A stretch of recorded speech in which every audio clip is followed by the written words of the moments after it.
So there's a crisis happening in China. There has been a military engagement onto a country that is arguably been peaceful. And the League has chosen to ignore it, basically. They've sent Lord Lytton over there to live there for 6 months and figure out what's gone on, while they've gone, it's too far away for us really to manage. And admittedly, we don't want to tell Japan off.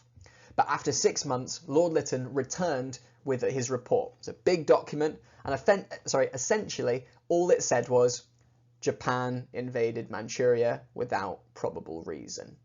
He basically just said what everyone knew had happened. Everyone knew that Japan had invaded Manchuria and China, essentially, without reason. They had committed an act of war and that they were in the wrong.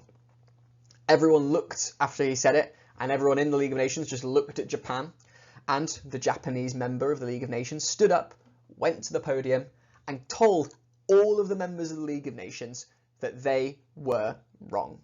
They said that Japan was completely right to invade Manchuria, that they were being irresponsible, that they were not right, and that they weren't having it. He slammed his papers down and he walked out of the League of Nations. And Japan quit the League of Nations.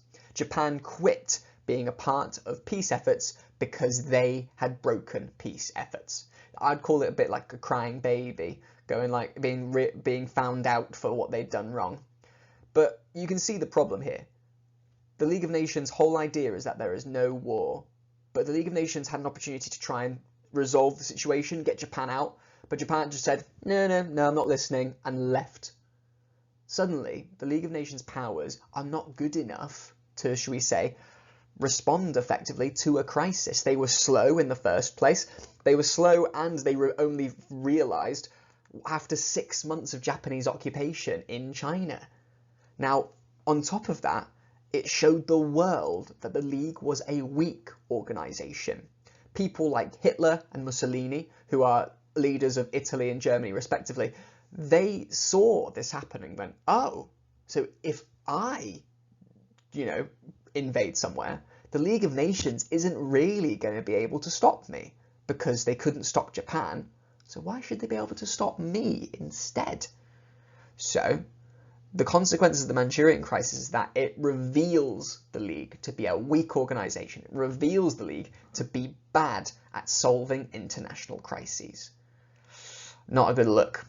The textbook has a bit more information than I've given you, a bit more details about what the Mukden incident is and also the consequences looking later. This is not a fatal blow to the League, but if you know what the Lytton report found, how Japan reacted, and the international view of the League, you know what is going on with the consequences of the Manchurian crisis. Good luck, revise it, look it up, see you later.